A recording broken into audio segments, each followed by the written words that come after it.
welcome back to the new topic, that is mechanical operation. So in this mechanical operations part 1, we mainly discussing about the how we deal with the solids or solid characterization, particle size and particle shapes, and other the basics topics of the mechanical operations. So let's get started. So basically in the mechanical operations we mainly deals with the solids. So in mechanical operations जो solids का जो characterisation है, solid का जो particle का जो shape है, जो उसका ज्योमेट्रिकल स्ट्रक्चर है, वो सब चीज़ें हम लोग मैकेनिकल ऑपरेशंस में स्टडी करते हैं। उसके अलावा इंडस्ट्रियल ऑपरेशंस हमारे पास दो टाइप्स के होते हैं, जैसे कि आप लोग जानते होंगे, यूनिट ऑपरेशंस होते हैं, यूनिट प्रोसेसेस होते हैं। यूनिट ऑपरेशंस क्या होते हैं? Unit operations are those in which the physical changes occurs, for example heat transfer, mass transfer and fluid flow comes under the category of unit operations. Unit processes क्या होते हैं? Unit processes are those in which the chemical changes taking place. So for example के जैसे nitration हो गया, sulphonation हो गया, oxidations are the examples of unit processes. So mechanical operations को अगर मैं मतलब डिवाइड करता हूँ तो पार्टिकुलेट सॉलिड कैरेक्टराइजेशन इसमें हम लोग स्टडी करेंगे, सॉलिड सेपरेशन आगे देखेंगे, पूरे चैप्टर्स नहीं है, साइज रिडक्शन etc हम लोग पार्टिकुलेट सॉलिड्स में देखेंगे। Particle dynamics, solid liquid separation, filtration, sedimentation, solid gas separation, fluidization, ये सब हम लोग पार्टिकल डायनेमिक्स में देखेंगे। और mixing again a very important. So पहले हम लोग देख लेते हैं ये characterization of solids. Characterization solids में क्या रहता है? We use 3 parameters.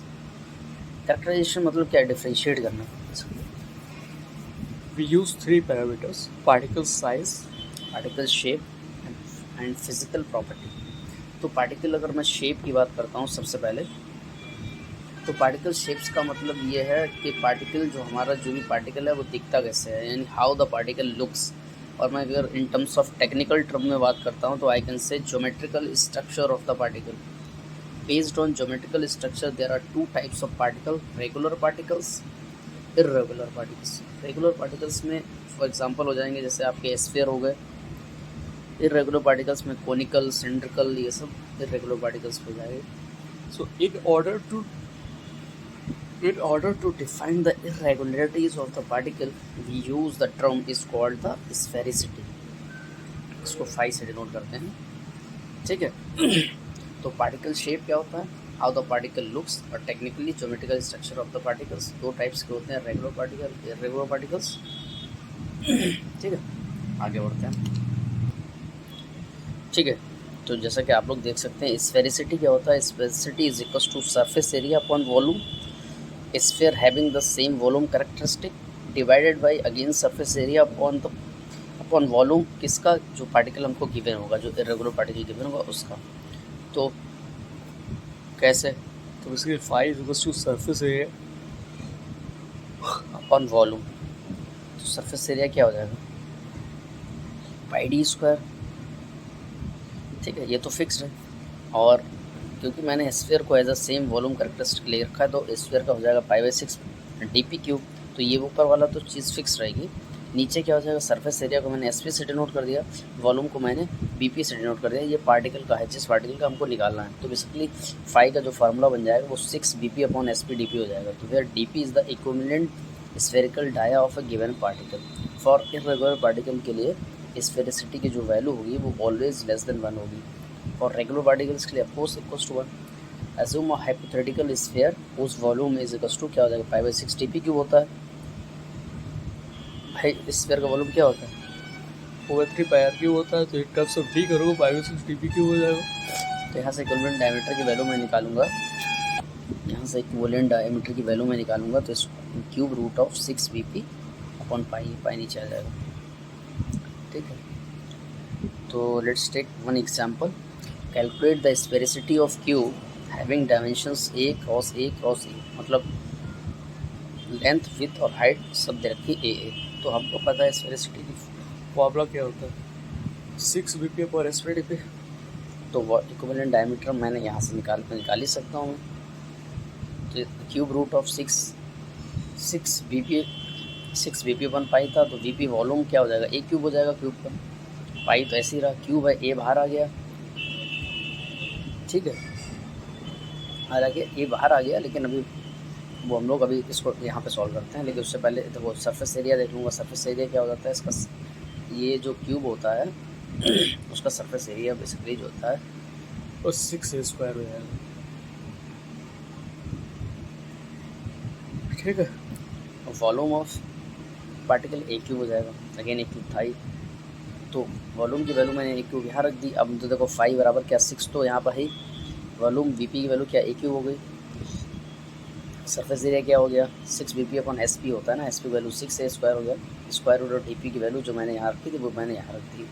अब मैं इसको जब सॉल्व करूँगा तो 5/6 का 1/3 इज द आंसर।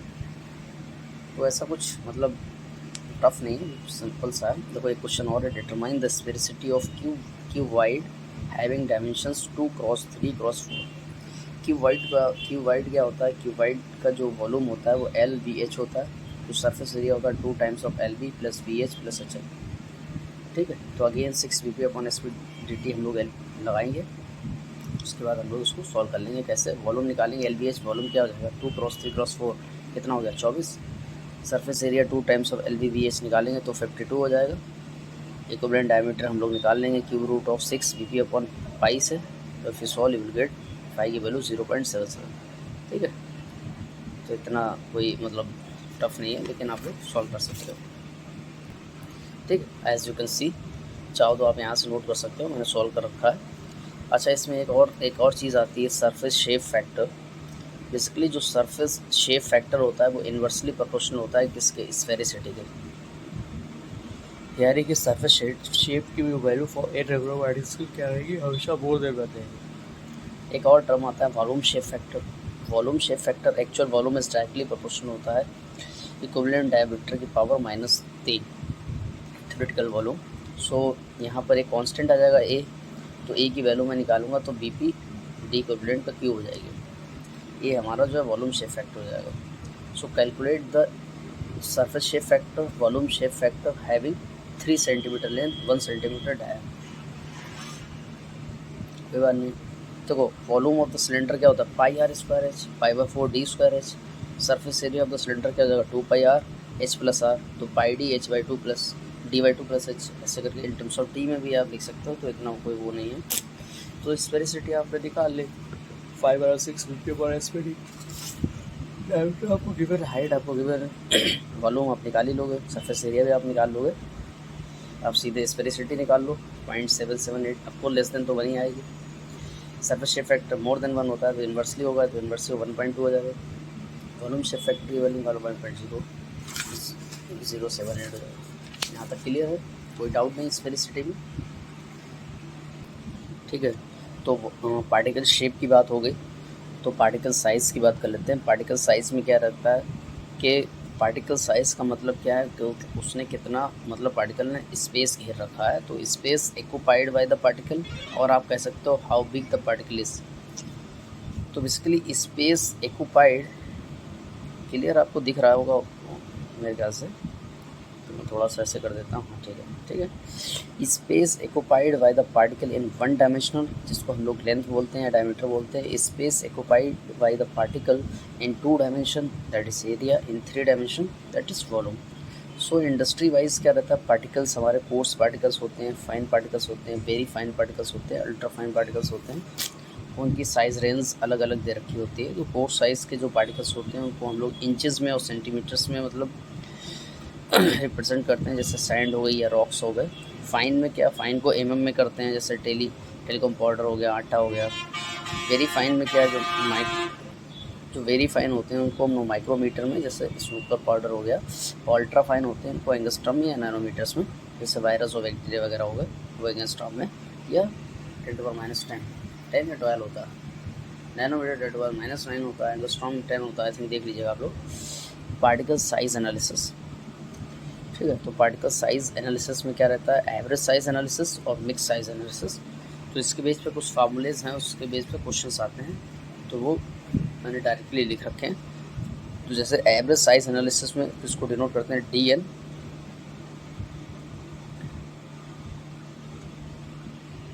ठीक है।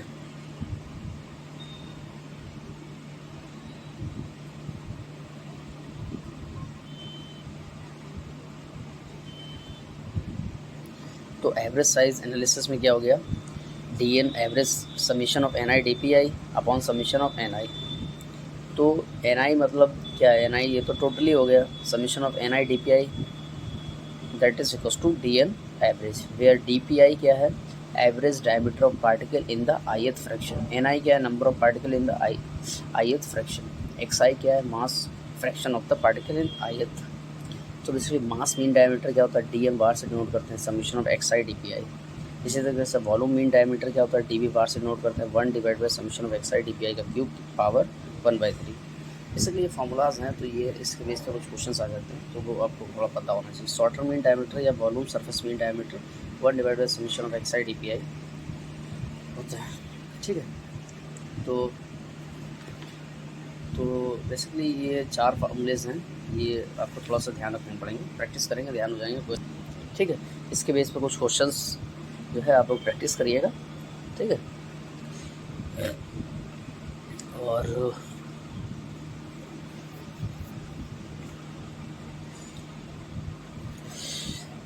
तो इसमें पॉइंट्स हैं, 1-2 पॉइंट्स हैं, वो भी आप नोट कर लीजिए, नोट करके लिख लीजिए। The surface area of unit mass of particle increases as the particle size is reduce. दूसरा नोट में लिखिए, jigging is a technique by which different particle can be separated by a particle density based on particle density. Third point लिख लीजिए note में, consider a cylinder whose length is equal to diameter, a sphere whose diameter d, a cube whose side और length is d। तो sphericity of sphere, sphericity of cylinder, sphericity of cube valid for L is equal to d and side length also d in cube. तो sphere की जो sphericity होगी वो more than होगी किससे, cylinder से, उससे ज़्यादा होगी किससे, क्यूब से, ठीक है। This is a note points. ठीक है, क्वेश्चन देता हूँ, आप लोग जो है इसको बनाइएगा, ठीक है। Based on Sauter mean diameter पे है, calculate the volume surface mean diameter of the particles of the following particulate materials. Size range दे रखी है माइक्रोमीटर्स में और मास दे रखे हैं ये, ठीक है। हालांकि मैंने सॉल्व भी कर रखा है, लेकिन आप जो है इसको बनाइएगा, this is homework for you, ठीक है। एक और क्वेश्चंस दिया हुआ है, ये भी आप बनाइएगा आप लोग। Calculate the surface volume mean diameter for the following particles, material size range दे रखी है और पार्टिकल्स दे रखे हैं, उसको बनाइएगा। बहुत सिंपल है, डायरेक्टली पुट करिएगा फॉर्मूला और पुट्स द वैल्यूज, ठीक है। मिलते हैं नेक्स्ट पार्ट में, हम लोग नेक्स्ट पार्ट में स्टार्ट करेंगे size reduction. Till now take care, bye bye.